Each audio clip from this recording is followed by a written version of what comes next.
Originally born in Ashford, which is in Kent. I was adopted at the age of 2 and went to live with my adoptive parents in Ramsgate, where I basically where I grew up for the next 18 years or so. Upbringing was all right, I suppose.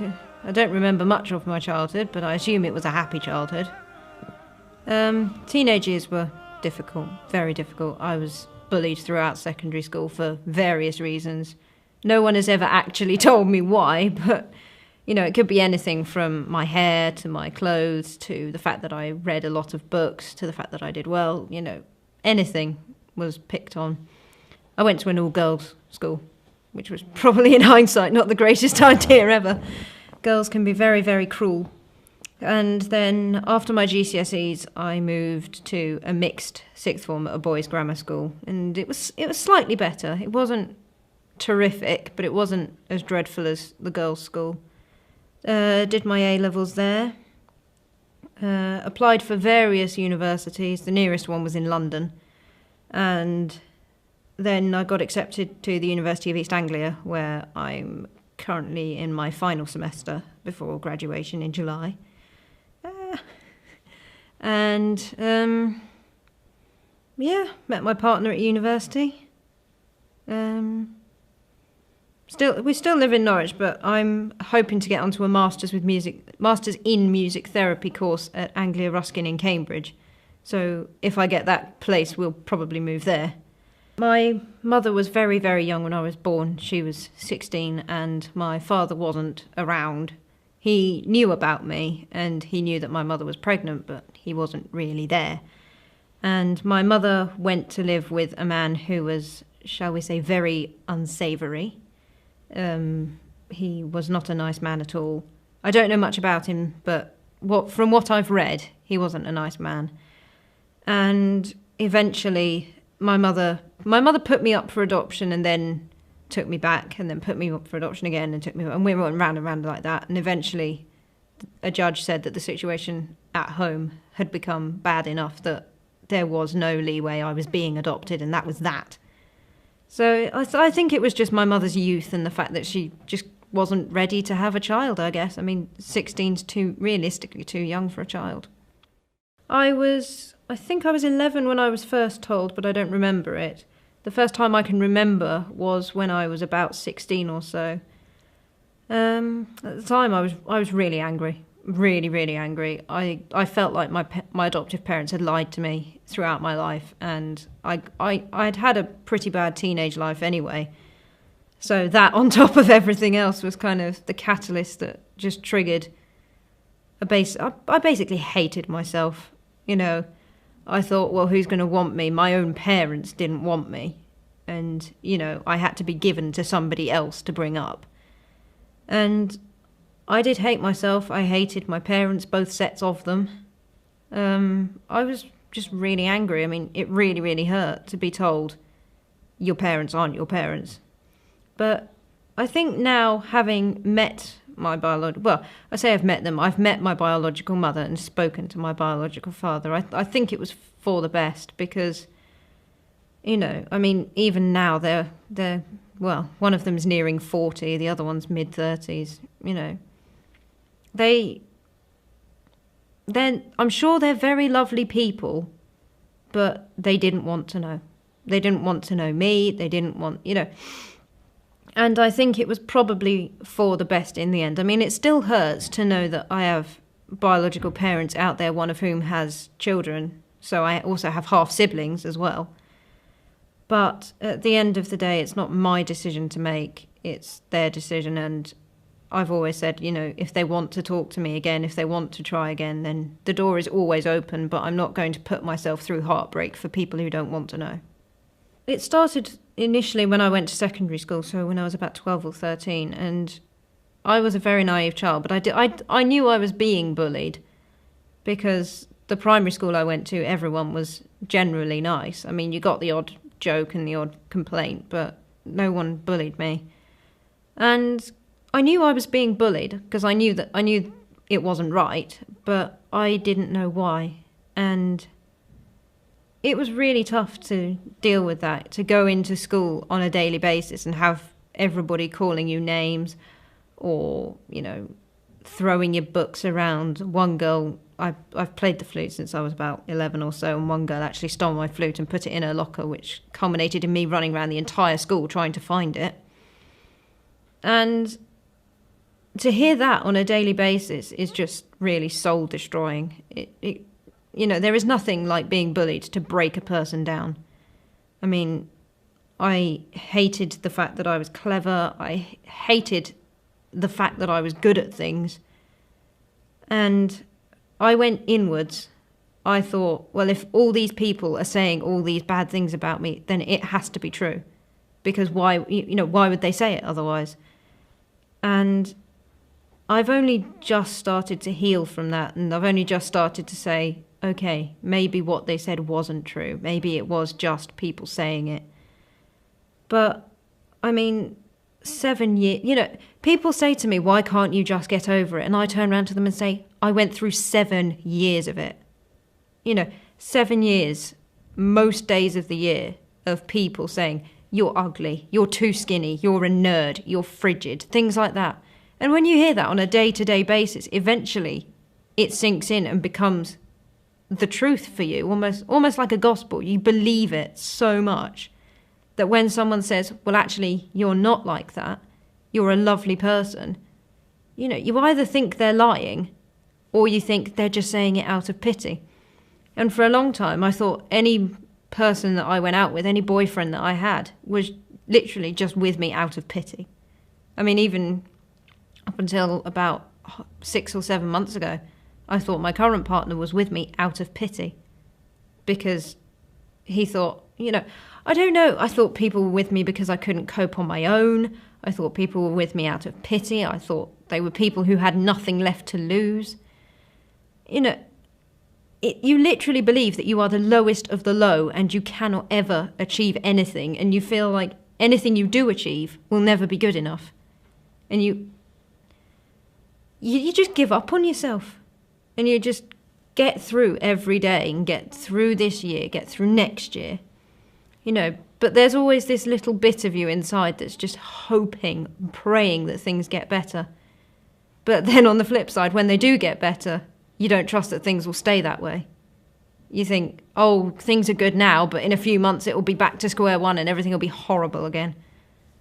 But, yeah, bullying is just the worst thing ever. And I really, really sincerely hope any children I have never go through it. It wasn't the children's... Well, I say it wasn't the children's fault. It was their fault for choosing to act on what they thought. But what they thought was bred out of ignorance and not understanding and not trying to understand. So, in a way, I blame the bullies, but in a way, I don't. I blame them for doing what they did. But what they did was bred out of the fact that I was different and they didn't know why. And I didn't know why. I just knew that I was different. And, it wasn't until I was 20 and I was diagnosed with Asperger's syndrome, which is a social and communication disorder, that piece finally went into place and I could look back and go, so that's why that happened. Because they certainly didn't know. I didn't know. I don't really blame anybody for what happened, but I wish it hadn't. It's about 2 years in, it was 2005, so I would have been about 14, 15. And I'd actually been taken to see... the bullying had got so bad that I had taken some very inappropriate actions to get it sorted, and the school had referred me for anger management. And it was then that I was told I might possibly have an autism spectrum disorder and possible attachment disorder, which would have been caused by the adoption. And it was then that they had to explain to me what attachment disorder was. And I then asked my mum about it because they said it could be from me being taken away at a young age. And of course, I couldn't remember when I was last told because I was only 11.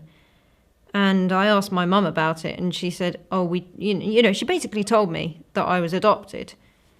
So It was pretty hard to hear, and I know my parents told me when I was younger, but at the time it was really hard to hear it come from a professional first, rather than my parents. But I am assured that they did tell me. It was just probably when I was about that big and can't remember. Despite what they've done, they brought me into this world. My father, I have half of his DNA and half of my mother's DNA. And for me, I can't just kick them out of my life because they don't care, because they will still be there. They will still be part of my past and part of my life. And for me, they created me. My adoptive parents raised me and did a fantastic job of it. But without them, I wouldn't be here. Without my biological parents, I would not be sitting here. So I think it's because I have respect that they created me. I don't like what they've done and I don't like their behaviour, but they made me. I did well at GCSE. I got 5 A's, a B and 5 C's, which was pretty good for a grammar school. I was mostly interested in music, still am, and creative writing, so poetry, stories, mostly because it provided an escape. If I was reading and writing about a fairy in a magic castle somewhere, I didn't have to deal with what was happening. I could shut myself off from it, and for that half hour or an hour or however long, everything was all right.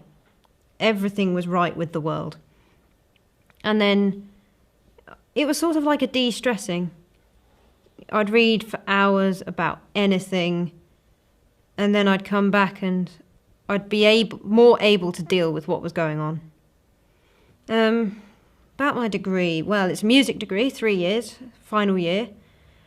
There's practical and theoretical elements. For the first year, you have to do a mixture of practical and theoretical, and then in your second year and third year, you have to do several modules in the degree, but you have an option of doing a module outside the degree. So last year I did British Sign Language to level 1, and this year I'm doing a module on witchcraft, magic and belief in early modern Europe, which is very long to say. And it's really good, actually. It teaches you about different styles. You have the option to learn about different styles, and if you do performance, then you're able to do a recital. You can do various musical things. We have something called Music at 1, which is on a Friday at a local venue, and you go along, you pay a small fee, and you hear music students or other people play. And it's interesting for me. I've always been drawn more towards the theoretical side of music. I'm not a natural born performer, and I like looking at how music can affect people, how it can help people, mostly because it helped me at a really difficult time. I'm doing my final year dissertation, and it's on music therapy and autism, and seeing whether a reclassification of what I have would be reflected in music therapy practice, and if so, why it should be or why it shouldn't be. And it's so interesting looking at how music affects people, how it helps people, how it brings people together. When you hear nasheeds, or if you go to a Christian church, when you hear hymns, music brings people together. And I like seeing how it does that. That's the most interesting part of my degree, doing my dissertation. My mother's Catholic and my father's Church of England. They don't go to church. They pray, I suppose, in their own way. I've never really asked them about it.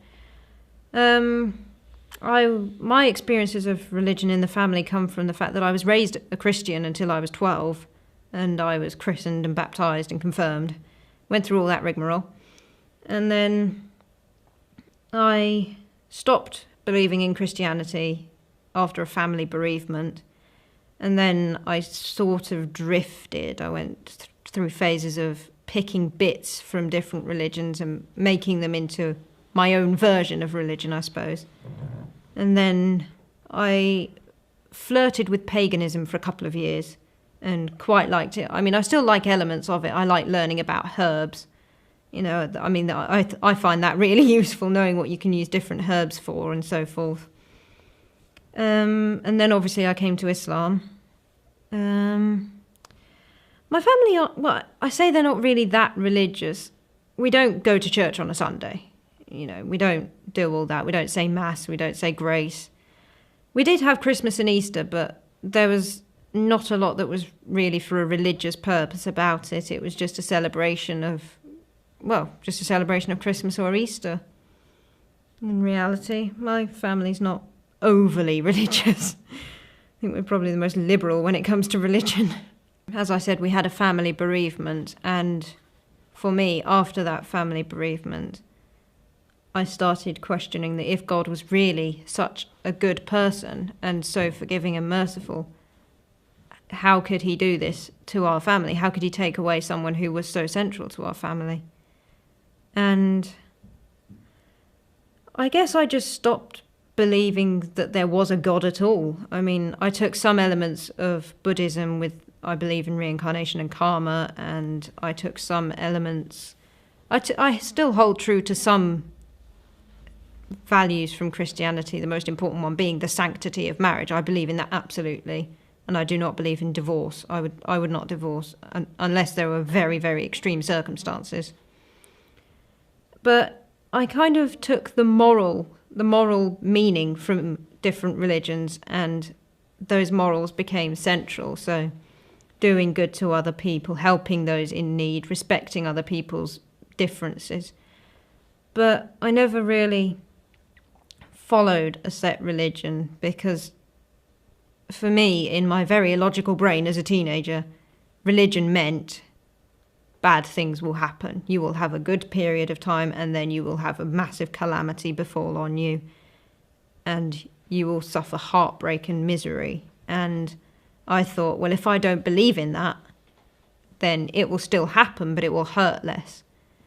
But on the flip side, I then found out that at the most difficult points in my life, I had nothing to hold on to. Everything else was falling apart around me, and I had nothing to hang on to get me through it. So I then started trying to find religion again. In university, I was pagan for the first 2 years of university. I mean, the first year I was just kind of, do I, don't I, do I want to, do I not? Oh, not sure. And then in the second year, I thought, right, if I'm going to do this, I'm going to go for it.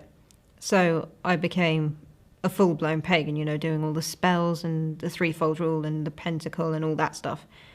And then I heard about World Hijab Day from my friend in Australia, and I'd never worn a hijab before, and I signed up to do it and then realised I've never worn it before. So I just wrapped a scarf around my head and went out with it on, and the reaction I got was it wasn't really bad, it was just really shocking because I'd never noticed it before. And it was so shocking to me that I thought, well, that's how it was over a day. Let's try it for a month and see, A, where that leads me, and B, what the public's reaction to it is, to see somebody going out day after day with a hijab on. And then the first day that I wore the hijab, I thought, well, I'll make a video diary and document how it was today, how I felt. And I literally just did it and didn't expect many people to look at it. I thought maybe 10, 11 tops. And it now has over 1,000 views. And then somebody, my friend Naz Makan, who actually founded this World Hijab Day and is the CEO of a website which sells hijabs and hijab pins and so forth, sent it to Katrin Nye at the BBC, and then she emailed me asking, would you like to do an interview about World Hijab Day? And then from there, it seems I've gone everywhere. I mean, I'm in the Muslim Times, I'm on Islam, I'm in the Malaysian Digest. I didn't even know the Malaysians had a newspaper, but there you go, you learn something new. It's amazing that one person's video has gone everywhere and people are talking about it. I mean, I never expected it to happen. I just thought, yeah, 10 or 11 people will see it and that'll be that. I'll just continue to write it and maybe a few people will be interested. And now it turns out that my story, which I update daily because it's like kind of like a blog, has had over 1,000 views. My video has had over 1,000 views. And lots of people seem to know who I am all of a sudden, and it's very strange. Well, at first I was a bit worried that it was going to fall, because I didn't have any pins to pin it down. I was a bit worried that my hair was going to show and I was going to have to keep pulling it down all the time. And then my second worry was, will I look, kind of a weird one to have, but will I look stupid wearing this? Because obviously it wasn't a proper hijab, it was just a scarf. And then I got more confident wearing it, so I was all right walking about with it. And then I noticed how people were reacting. And I just thought to myself, I feel like I should be ashamed of myself, but I don't know why I should be ashamed. I have nothing to be ashamed of. I haven't broken the law. I haven't done something ridiculous. Why am I feeling so ashamed? And it was really odd, because I'm not normally someone who goes out on the street and feels ashamed of themselves for no reason. I usually feel ashamed of myself for a reason. And then when I thought about it, I realised that I was feeling ashamed because people were not looking at me. They were, one man crossed the street as soon as he saw me. Another woman on the bus pulled her children away from me as soon as she saw the hijab. And I realised I was feeling ashamed because people were making me feel ashamed. And as soon as I realised that, I said to myself, well, that's their problem. They want me to feel ashamed. They want me to feel that big. And then I said, well, I'm not going to feel ashamed. I have not got anything to be ashamed of. I am proud of what I'm doing. I know why I'm doing it, and I'm doing it for the right reasons. And then the next day, I just walked out with it, happy as anything, and didn't care what people thought. At first, it was literally because a friend asked me to, and because I'd said I would. And then, as I realised that people were judging me based just on what I wore, I realised that actually I was doing it to say to people, Muslims have a voice. The reason you are so upset about it is because you're not listening. You are not making the link between yourself and Muslims because you see a woman walking down the street with a hijab on and you think three things. You think her husband is Muslim, she was forced to be a Muslim, and she's oppressed. None of which are true in my case. My partner is an agnostic. I was not forced to become a Muslim, and I would dearly love to see the man that tries to oppress me. I would love to see that.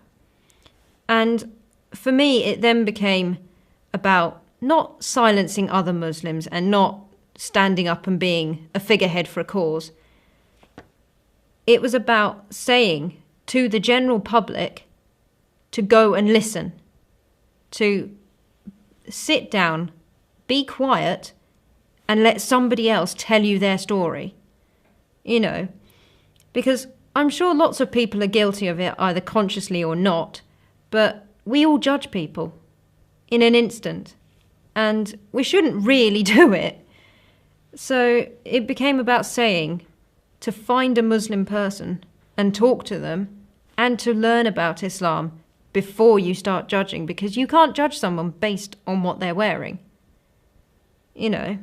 Some people I've judged based on their first impression, and they turned out to completely surprise me, which just goes to show you cannot judge someone just by what they're wearing. I realised that just wearing the hijab wouldn't teach me a great deal about Islam. It would teach me how Muslim women feel, maybe, but it wouldn't teach me about the religion. So I looked on my university's library for an English copy of the Quran, and I borrowed it from the library, and then I started reading it, and I'm now on chapter 5, which is the feast in English. And it just made sense, because it doesn't pretend to be more than it is. It doesn't say that, oh, so-and-so was the son of God and so did this. It just says, here is God, here are his prophets, and here are the people. And that was how it worked. God sent prophets to various countries to spread the word. He didn't send a son of God to be the be-all and end-all of religion. It's a lot more reasonable and a lot more realistic, because in the Bible you hear that Jesus was the Son of God who was sent to save mankind, end of. It doesn't mention any of the other prophets. Whereas in the Quran, It says, yes, there was the prophet Jesus. Yes, there was the prophet Moses and Abraham and Isaac and so forth. But they were all prophets. They weren't sons of God. They were just sent as messengers to teach.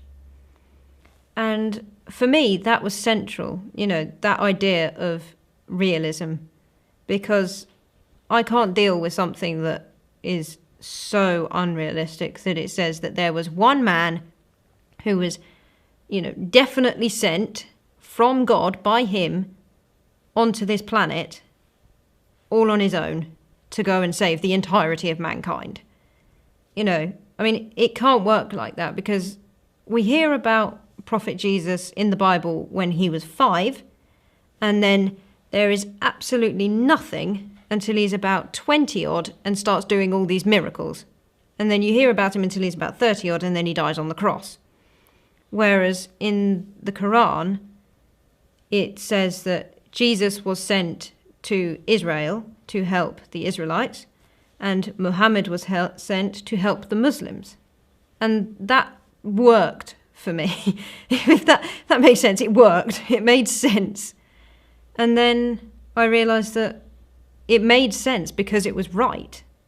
It was that hole that I'd been trying to fill with non-religion was actually being filled with religion. Ironically enough, I'd spent so long saying God is dreadful, God is horrible, God is this, that, the other, and saying some truly awful things about God. And then it turned out that actually God was the one person I needed. A lot of my friends and university colleagues have been really, really accepting. Obviously they ask me why, which is fine. Why are you a Muslim after all this time, which is fine. And then after I explain to them the reasons behind why I'm a Muslim and tell them the whole story, then they're fine with it. My partner has been really supportive. He's been learning about Islam. He's been reading books about it. And I kind of accidentally dumped him in our new mosque with all the Muslim brothers. But he got on fine. He was fine and happy, and he likes learning about it. My parents and family, well, I haven't actually told them I'm a Muslim yet. I will eventually. If they ask me, I'll tell them, but it's not really my number one priority. They differ on opinion. They have some rather set different views, which I don't necessarily agree with, but it is their views, and I respect that they have different views, but they're not 100% behind the endeavour at all. I think my mother is mostly concerned that I'll be attacked in the street because I'm wearing the hijab and I'm in the media, which is a perfectly fine concern to have. I can understand where she's coming from.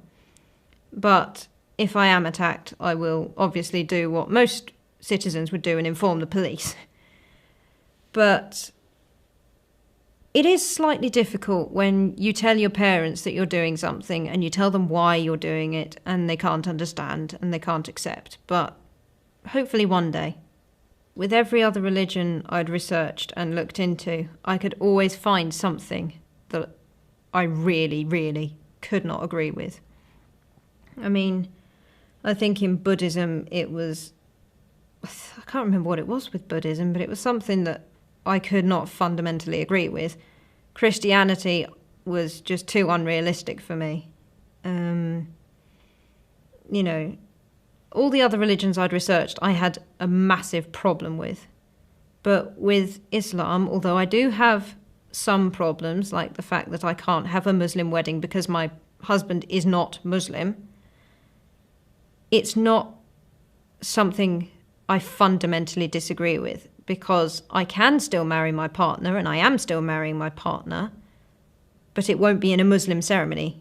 It's a civil ceremony, which is fine, because it actually works out quite nicely, because that way we won't have a massive religious debate of, why is my daughter having a Muslim wedding when she, it avoids a lot of religious arguments.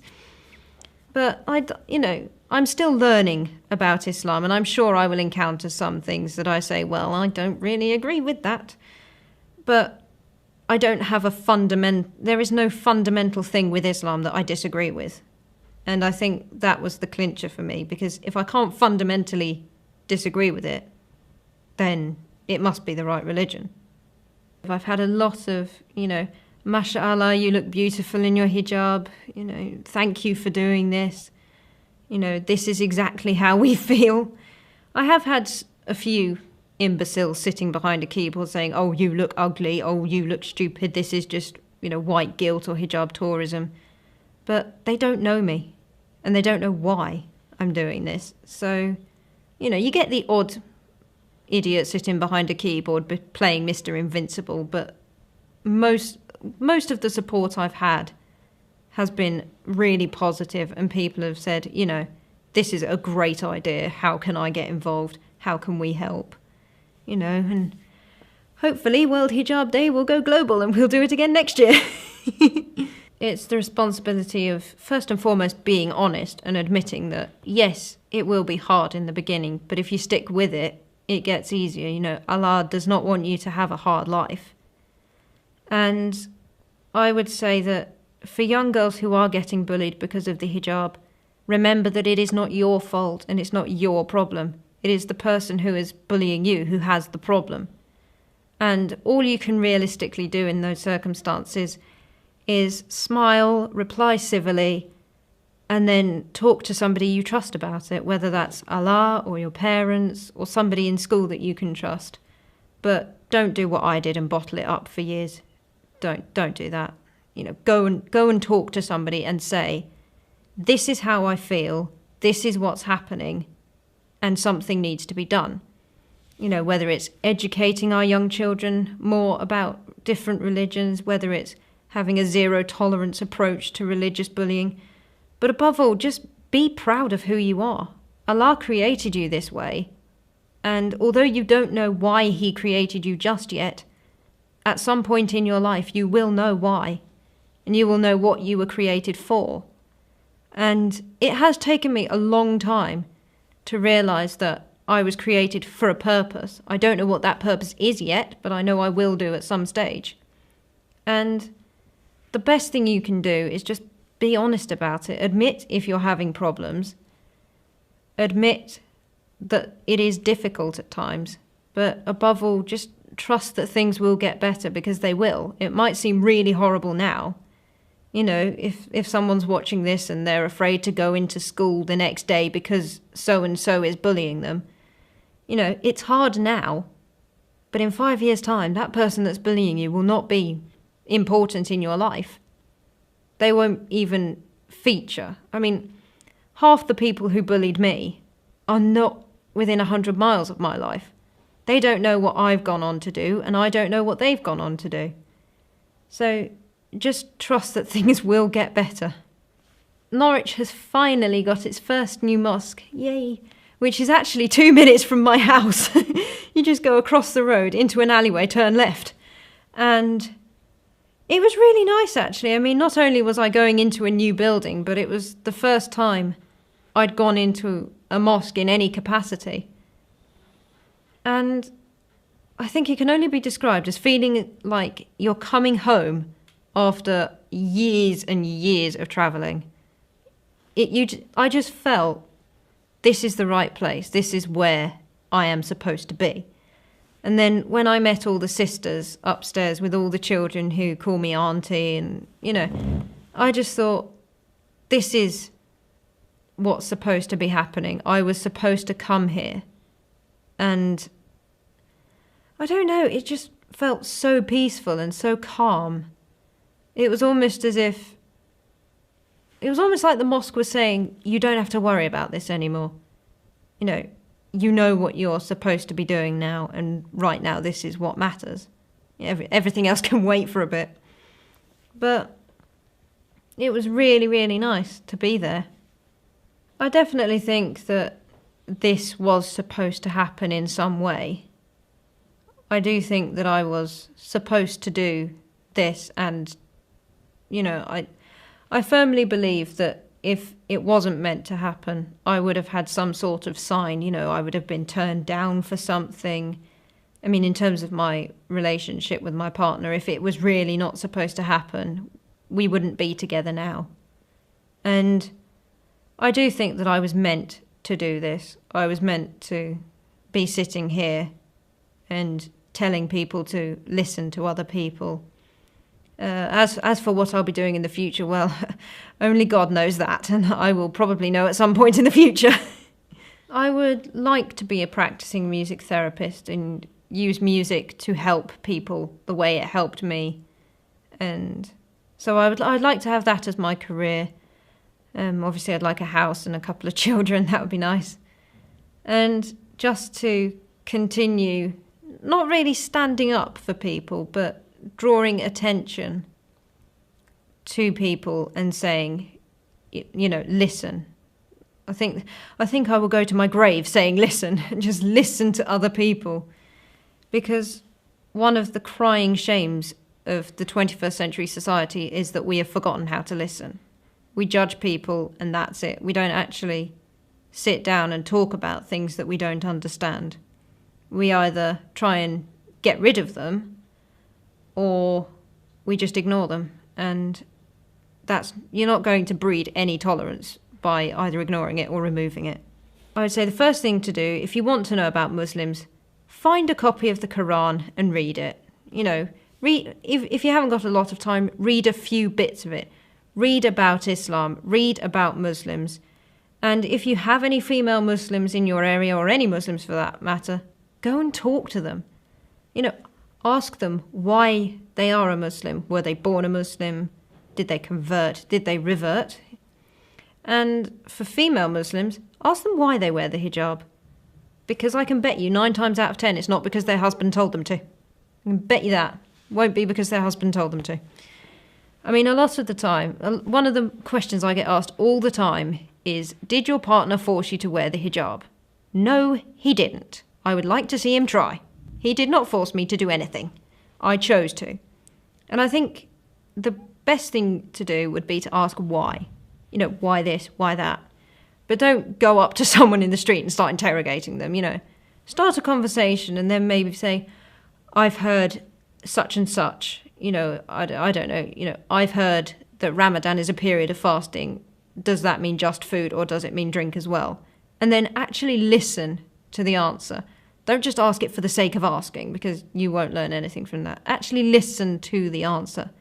Because you would be surprised how many female Muslims in the West would be absolutely offended if you considered them oppressed. Yes, there are some countries where women are forced, either culturally or for other reasons, to wear the hijab. But, the majority of Muslims nowadays are actually Western converts. And you've got to ask yourself, why? Don't just think, oh, she had to, or she was born like it, Actually, go and ask them. You might be surprised, because that woman that you think is oppressed, she might have chosen Islam. That woman you see with her husband, who's dressed in the full abaya, the full burqa, the full niqab, whatever it is, she might have chosen to do that. And unless you ask her, you're not going to know. So just go and find someone and ask. Ask as many questions as you like. Just don't ask the really stupid ones. I think it's partly upbringing. If you bring your children up to, say, I don't know, hate Jewish people, then that's how they will think for a period of time. I think the media is also mostly to blame, because people have this mentality of, if it's in a newspaper, it must be true. But then you have to think, well, the newspaper has printed quite a lot of rubbish over the years and it's not all been true. But I would definitely love to see the media have a more honest portrayal of things. All this spin and bias on things really does my head in. I can't understand why people do it. And I think just teaching our children that, yes, for my children, I will teach them, yes, mummy wears a headscarf, and no, daddy is not a Muslim, but that doesn't mean that you can't do what you want to do. I won't raise my children in a set faith. I will raise them to be good people. And then when they're old enough, if they want to follow whatever religious path they want to, as long as they've researched it and it's right for them, then that's fine. If my child came to me and said, I want to be a Buddhist, I have researched it, I've looked into it, I've been to a temple, I've spoken to some lay monks, and that's what I want to do, then I would say, you go ahead and do that, because that's what's right for you. But I think bringing our children up to have set views of the world and set ideas of what's right and what's not, whilst it's good for, basic things like killing is wrong, I don't think it's right to say to them, being a Muslim is wrong, being a Jew is wrong. I think the media needs to temper its view of people and be a lot more honest in its portrayal of people. And I think parents as a whole should raise their children to be more tolerant, because the children really are the future. And if our future generations are not tolerant of other religions, we are very fast going to become a very insular society.